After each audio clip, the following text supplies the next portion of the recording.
What if nothing is wrong with your life, but everything feels wrong because of what your mind has been trained to notice? Not on purpose, not all at once, but slowly, over time, your attention has learned to lock onto what's missing, what's failing, what might go wrong next. You don't wake up choosing negativity. It feels automatic. A problem appears and your mind stays there.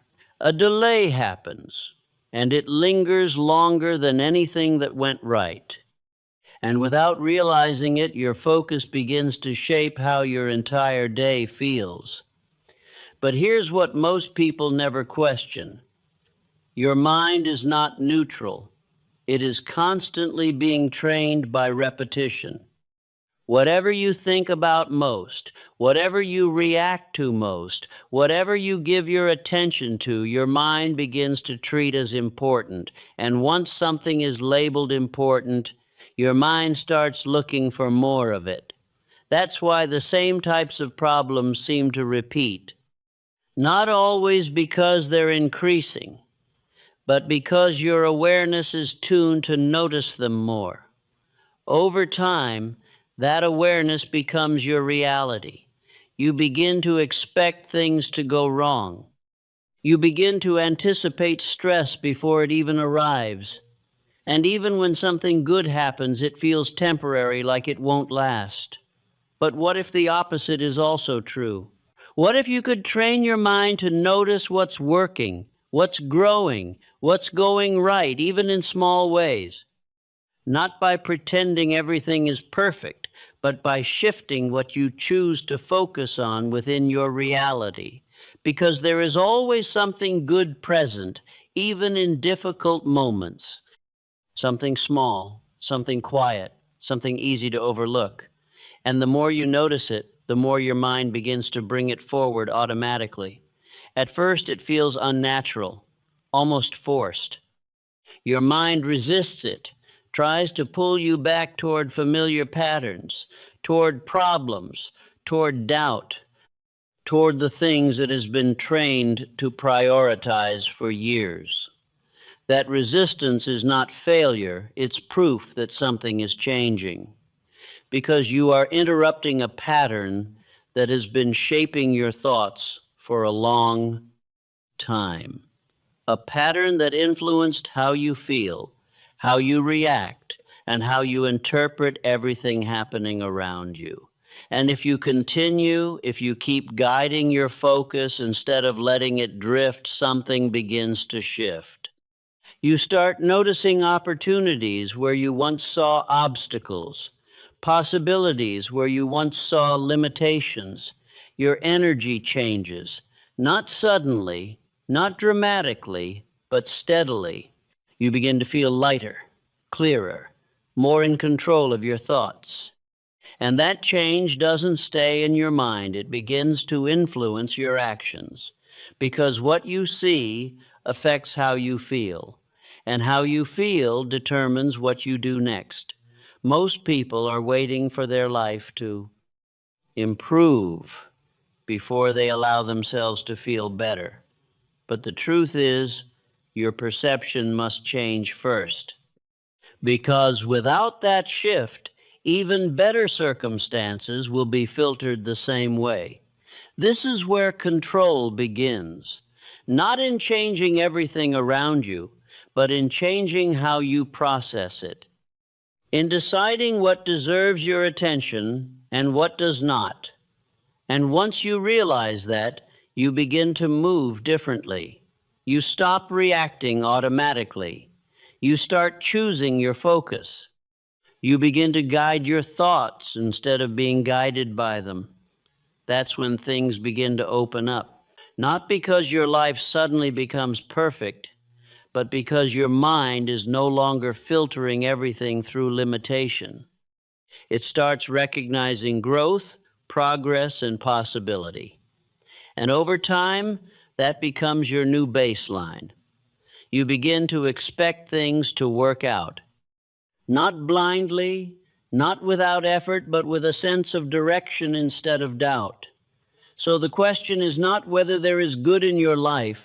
The question is whether you have trained yourself to see it.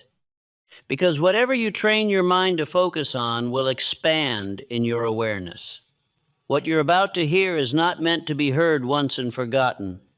It's meant to be repeated, to be absorbed, to slowly reshape the way your mind processes everything around you. Repeat it when you feel overwhelmed. Repeat it when your thoughts begin to drift toward doubt. Repeat it when things don't go your way. Because those are the moments when your focus matters most. And if you stay with it long enough, something will begin to feel different. You won't just notice more good, you'll begin to feel more in control of your experience. Because life has not been working against you. You've simply been trained to see it that way. And now, that training can change. There is a process taking place within every man, whether he is aware of it or not. It is not loud. It does not demand attention. Yet it operates continuously, shaping how he sees, how he interprets, and how he experiences the world before him. This process is the training of attention. A man does not simply observe life, he is taught what to notice within it. If I were to begin again, I would not first attempt to change my circumstances. I would examine what my mind has been trained to see. There is a belief that perception is natural, that what a man notices is simply what exists. Yet this is not entirely true. For two men may stand within the same condition, experience the same event, and yet see it entirely differently. One sees difficulty, the other sees possibility. The difference is not in what is present, but in what has been trained. If I were beginning again, I would recognize that perception is learned. There is also the manner in which this training occurs, not through sudden instruction, but through repetition. A man notices something once, and it passes. He notices it again, and it becomes familiar.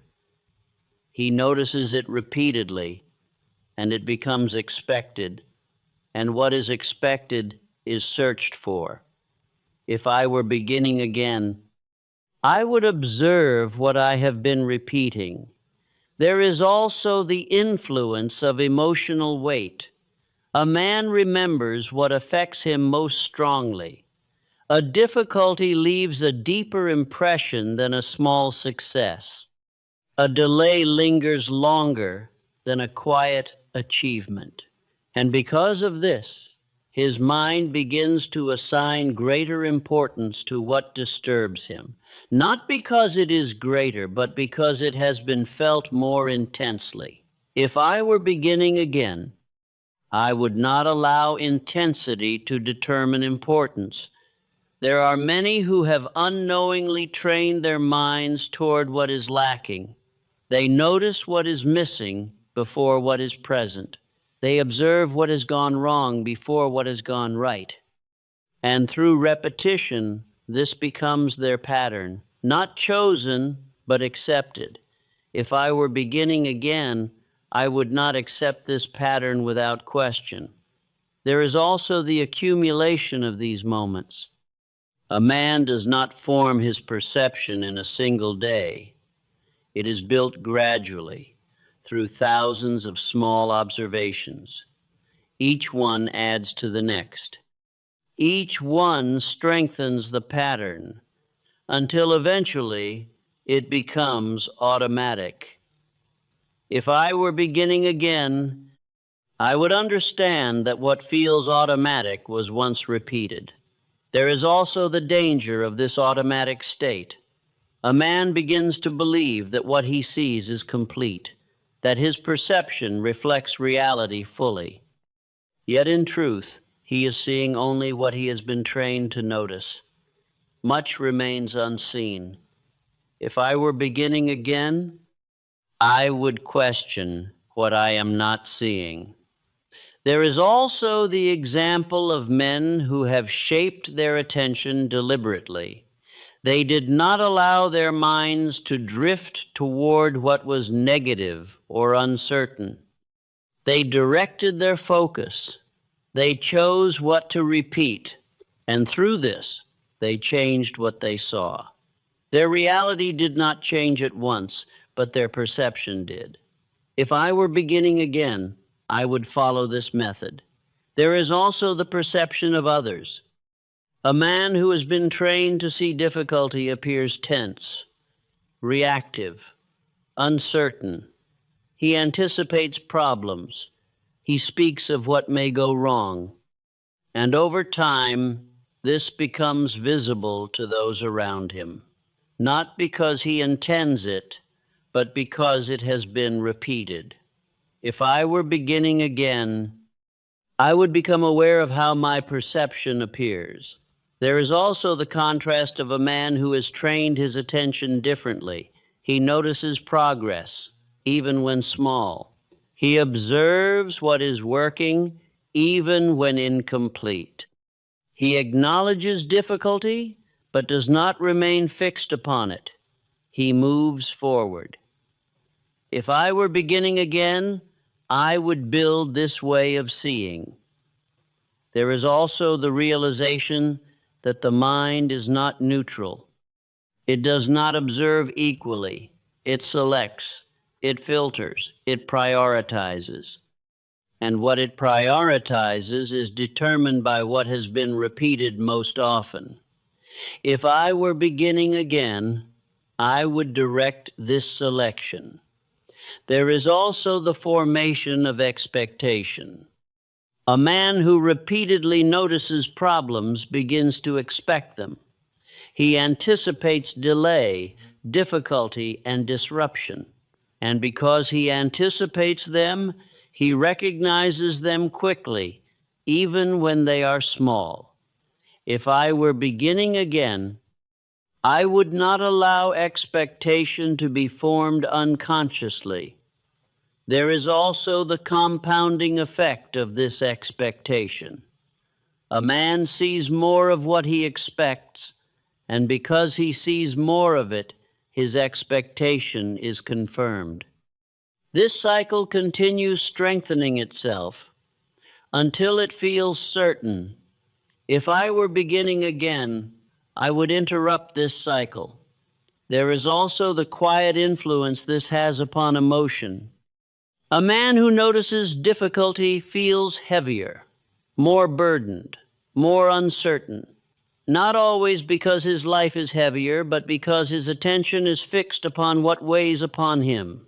If I were beginning again, I would not allow my attention to remain fixed.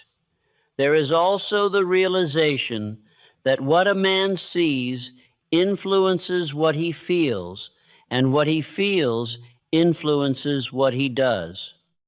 Thus, perception is not passive, it is active. It directs behavior. If I were beginning again, I would take control of this direction. There is also the moment of awakening. A man begins to understand that his mind has been trained not by force, but by repetition, that his perception is not fixed, but shaped, and that what has been shaped may be reshaped. If I were beginning again, I would begin here. There is also the removal of blame. A man does not need to condemn himself for what he has seen. He has been trained gradually, without full awareness. Yet now that he sees it, he may choose differently. If I were beginning again, I would choose differently. There is also the beginning of control, not over everything that happens, but over what is noticed within it. A man cannot always change his circumstances, but he may change what he gives his attention to within them. And in doing so, he begins to change his experience. If I were beginning again, I would take this control deliberately. There is also the final realization. A man does not see life as it is he sees life, as he has been trained to notice it. And if that training has been unintentional, it may lead him toward limitation. But if it becomes intentional, it may lead him toward possibility. If I were to express this as instruction, I would say, examine what your mind has been trained to notice and begin to direct it consciously. Let this be fixed firmly within. My attention has been shaped, and I now choose what it becomes. Repeat this not as encouragement, but as awareness. Thus, if I were to begin again from nothing, I would begin here. I would observe my attention. I would see what it returns to repeatedly. I would recognize that this repetition has shaped my perception. And in doing so, I would no longer allow my mind to drift toward what has been unconsciously trained, but instead I would begin the process of directing it slowly, deliberately, and consistently until what I see is no longer limited by past repetition, but guided by what I have chosen to notice each moment, each day, and each experience, shaped not by accident, but by intention. Having recognized that the mind is trained through repetition, the next principle, if I were to begin again, is to understand what this training produces over time. For attention is not passive observation. It is a force that strengthens whatever it touches repeatedly. What a man notices once may pass. What he notices often begins to grow. If I were beginning again, I would not treat focus lightly. I would understand it as a form of direction. There is a process within the mind that operates with precision. Whatever is given repeated attention is marked as important, not by conscious decision, but through frequency. The mind assumes that what appears often must matter, and once it matters, it begins to search for more of it. If I were beginning again, I would question what I have taught my mind to value. There is also the formation of familiarity. A man becomes accustomed to what he sees repeatedly. It no longer surprises him. It becomes expected. And what is expected is recognized quickly, even when it appears in small form. Thus, a man who has focused on difficulty begins to recognize it everywhere, not because it has increased, but because he has become sensitive to it. If I were beginning again, I would become aware of this sensitivity. There is also the illusion that follows. A man believes that what he notices most frequently is what exists most frequently, yet this is not always true.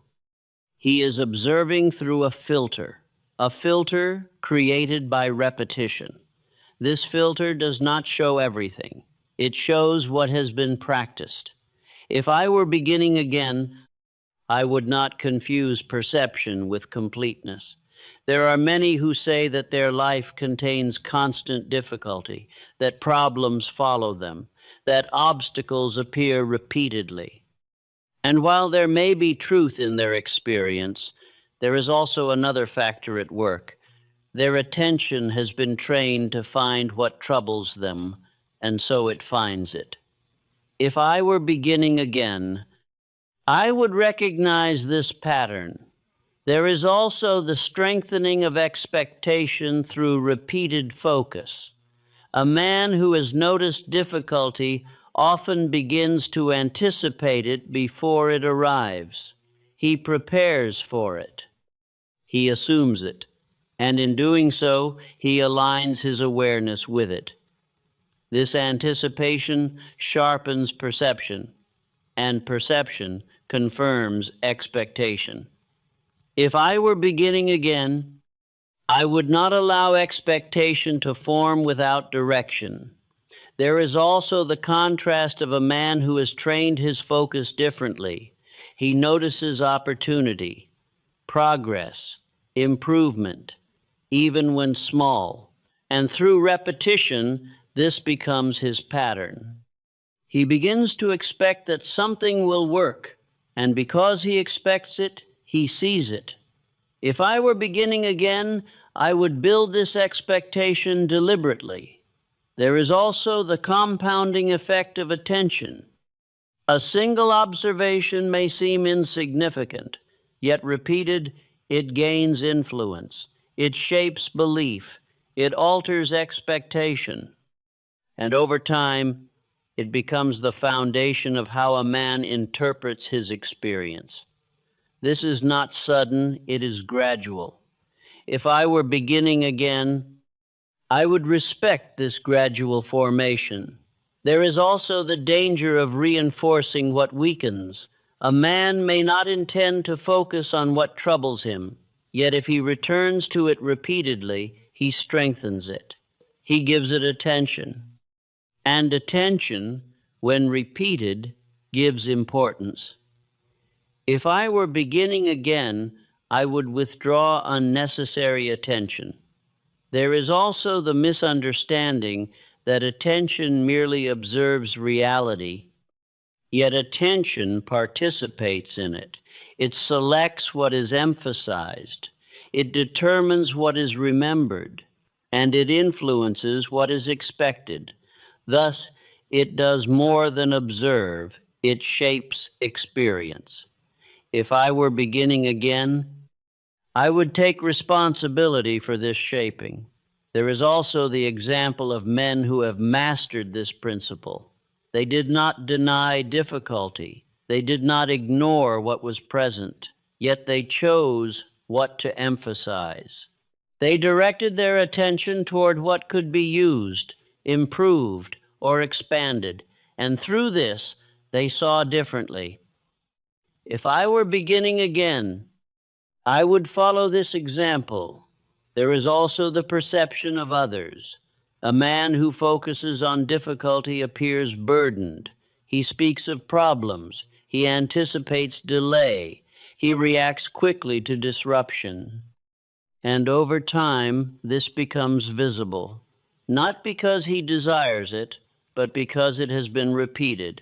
If I were beginning again, I would become aware of what I express.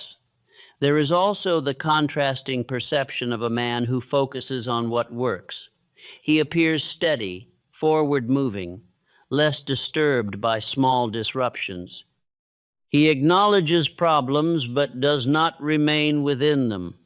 Others see him as optimistic, yet what they see is trained attention. If I were beginning again, I would build this condition. There is also the strengthening of belief through repetition. A man who notices something often begins to believe it is constant, and once believed, it influences his decisions. His actions begin to align with what he expects. If I were beginning again, I would ensure that what I believe is formed deliberately. There is also the realization that focus is not neutral. It is selective. A man chooses, whether consciously or not, what he returns to, and what he returns to becomes dominant in his awareness. If I were beginning again, I would choose consciously. There is also the removal of unconscious reinforcement. A man must recognize when he is giving attention to what does not serve him, not to deny it, but to reduce its repetition. For what is not repeated loses strength. If I were beginning again, I would reduce what weakens me. There is also the emergence of control through awareness. A man begins to see where his attention goes. He observes his patterns. And in observing them, he gains the ability to change them. This is the beginning of direction. If I were beginning again, I would build from this point. There is also the gradual shift that follows. A man begins to notice different things, at first with effort, then with less effort, and eventually without effort. His perception changes not because life has changed, but because his focus has. If I were beginning again, I would allow this shift to develop. There is also the strengthening of positive recognition. A man begins to see progress where he once saw delay, opportunity where he once saw limitation. And through repetition, this becomes natural. If I were beginning again, I would reinforce this recognition. There is also the final realization. A man does not simply experience life, he experiences what he has trained himself to notice within it. And what he notices most will expand within his awareness. If I were to express this as instruction, I would say, direct your focus carefully, for it determines what becomes dominant in your experience. Let this be fixed firmly within. What I notice grows. What I repeat becomes real in my awareness. Repeat this not as encouragement, but as understanding. Thus, if I were to begin again from nothing, having recognized how my mind has been trained, I would do this next. I would direct my focus. I would choose what I return to repeatedly. I would reduce what weakens and increase what strengthens. And in doing so, I would begin to reshape my perception not by changing everything around me, but by changing what I allow to expand within me until what I see is no longer determined by unconscious repetition, but by deliberate attention applied consistently and with purpose. Having understood that focus expands what it repeats. The next principle, if I were to begin again, is to recognize that before any pattern strengthens fully, there exists a brief moment where it may be interrupted. This moment is small, often unnoticed, yet within it lies the beginning of control. For a man does not become what he thinks once, he becomes what he allows to continue. If I were beginning again, I would not attempt to control every thought. I would learn to interrupt the ones that repeat without direction. There is a condition in which thought appears automatic. A situation occurs, and the mind responds immediately. There is no pause, no observation, only reaction. And because this reaction is familiar, it feels natural. Yet what feels natural may only be practiced. If I were beginning again, I would question what appears automatic. There is also the speed at which habitual thought operates. It arrives quickly, it feels convincing, it aligns with prior experience. And because of this, a man often follows it without examination. He does not choose it, he continues it. If I were beginning again, I would slow this process. There is also the moment brief, yet powerful, where awareness appears. A man notices what he is thinking, not after it has continued, but while it is forming. This moment is subtle. It does not last long.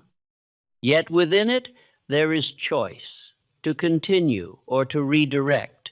If I were beginning again, I would build awareness of this moment. There is also the misunderstanding that thoughts must be obeyed. A man believes that because he thinks something, it must be true, that it must be followed.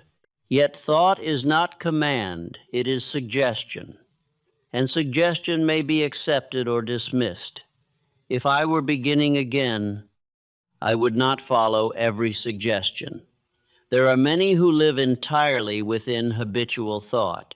They do not observe it. They do not question it. They experience it as reality. And because they experience it as reality, they act accordingly.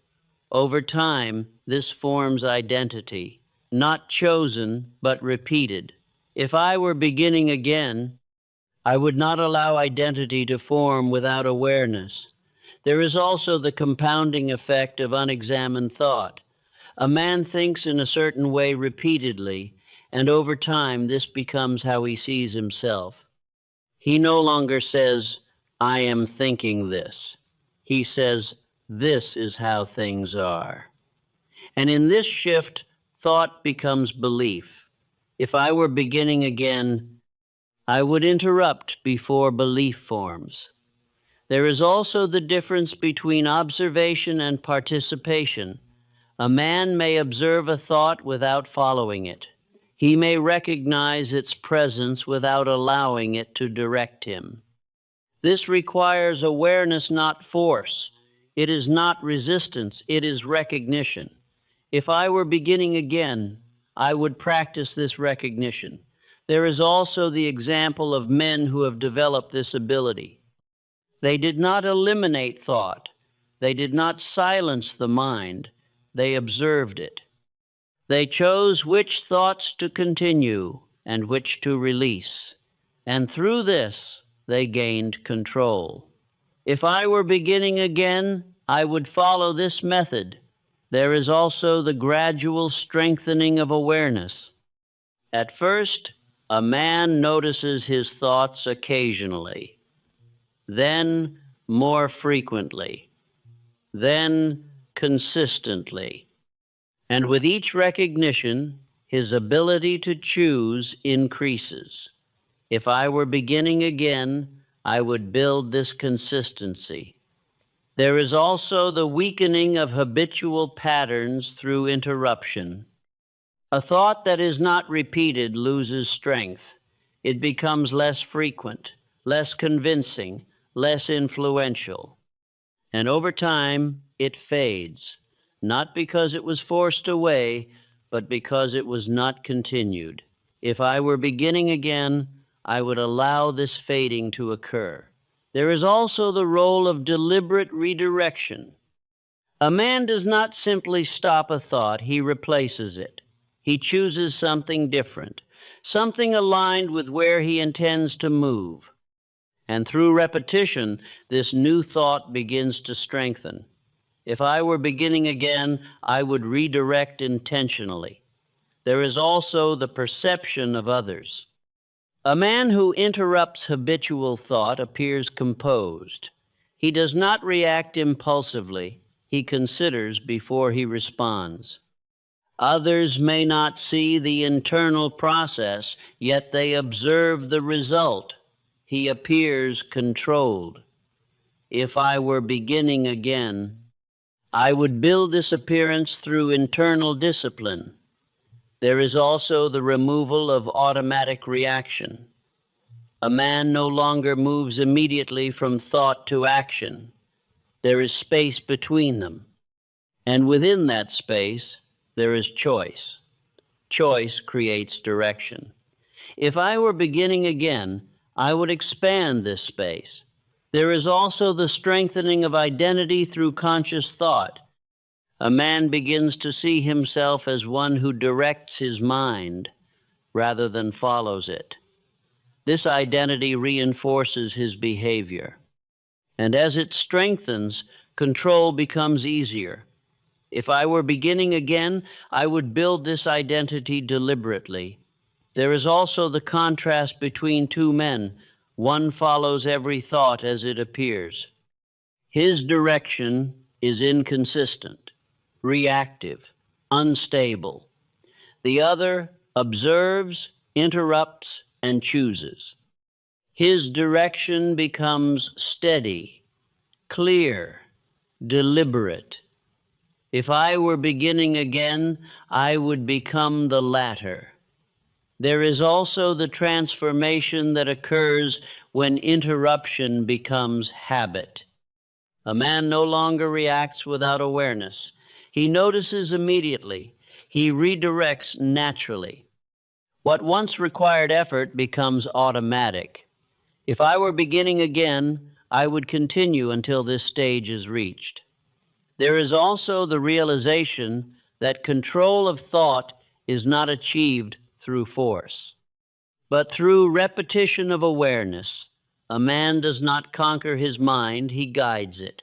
And guidance, when repeated, becomes natural. If I were beginning again, I would guide consistently. There is also the final understanding. A man does not become what he thinks occasionally, he becomes what he allows to continue repeatedly. And if he can interrupt what does not serve him, he may prevent it from becoming who he is.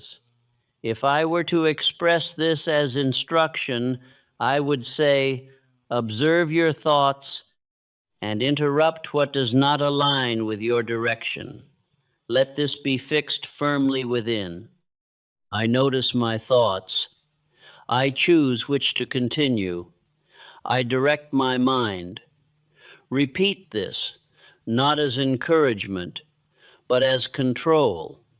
Thus, if I were to begin again from nothing, having understood the power of focus, I would do this next. I would interrupt habitual thought. I would become aware of what I repeat. I would choose what I allow to continue.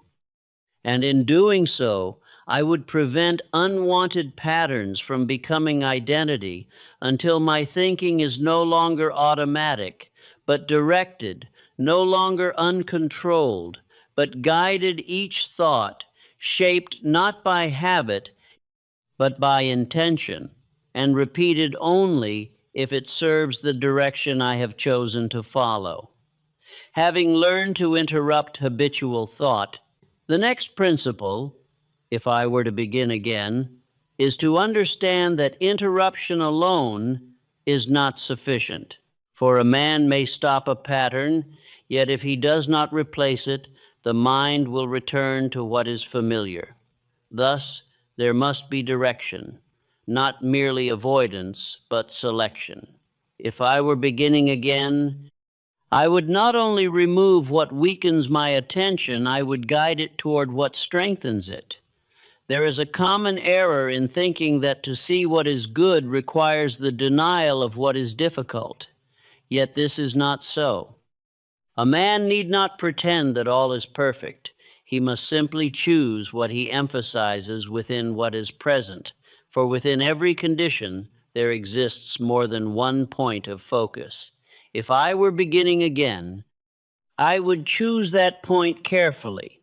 There is also the difficulty that arises at the beginning of this practice. A man attempts to see what is working, yet his mind resists.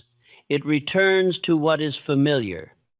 It searches for what has been repeated in the past. And because this has been practiced for years, the new direction feels unnatural. This is not failure, it is resistance. If I were beginning again, I would expect this resistance. There is also the importance of beginning with what is small. A man does not immediately see greatness where he once saw limitation. He begins with what is present but overlooked. A moment of progress, a slight improvement, a condition that is not as unfavorable as it could be. These are often unnoticed, yet always available. If I were beginning again, I would begin with what is small. There is also the strengthening of recognition through repetition. A man notices something positive once it feels insignificant. He notices it again, it becomes familiar. He notices it repeatedly and it begins to stand out, not because it has increased, but because it has been emphasized. If I were beginning again, I would emphasize what works. There is also the shift from absence to presence. A man who has been trained to notice what is missing must learn to see what exists, not what should be, but what is. And in doing so, he begins to ground his attention in reality rather than in lack. If I were beginning again, I would focus on presence. There is also the difference between denial and direction. Denial ignores difficulty. Direction acknowledges it but does not remain within it. A man sees the obstacle, yet chooses to look for what may be done within it. This creates movement. If I were beginning again, I would choose direction over denial. There is also the example of men who have applied this principle. They did not wait for conditions to improve before recognizing value. They found opportunity within difficulty. They saw possibility within limitation, and through this they advanced, not because life was easier, but because their focus was directed. If I were beginning again, I would follow this example. There is also the transformation of emotional response. A man who begins to notice what is working feels different. Not suddenly, but gradually. He becomes less burdened, less reactive, more stable, because what he sees influences what he feels. If I were beginning again, I would guide what I feel through what I notice. There is also the perception of others. A man who directs his attention toward what works appears grounded. He is not easily discouraged. He speaks of possibility rather than limitation. Others may describe him as positive, yet what they observe is trained attention. If I were beginning again, I would allow this condition to form. There is also the compounding effect of directed attention. Each time a man notices something constructive, he reinforces that pattern. Each repetition strengthens it, and over time this becomes his default way of seeing. If I were beginning again, I would build this default deliberately. There is also the removal of unnecessary weight. A man who focuses continually on what is lacking increases his burden. Yet when he shifts his attention, he reduces the influence of what does not serve him. The condition remains, but its effect changes. If I were beginning again, I would change the effect. There is also the gradual expansion of awareness. A man begins to see more of what he once overlooked. Opportunities become visible. Progress becomes noticeable. Even in difficult circumstances, something constructive can be found. If I were beginning again, I would expand what I see. There is also the strengthening of choice. A man no longer feels that his perception is automatic. He recognizes that he may direct it. And in this recognition, he gains control. If I were beginning again, I would use this control consistently. There is also the shift from reaction to intention. A man does not wait for his mind to decide what he sees. He chooses where to place his attention. And through repetition, this choice becomes easier, more natural, more consistent. If I were beginning again, I would build this intention. There is also the contrast between two men. One continues to notice what is wrong. His experience remains heavy.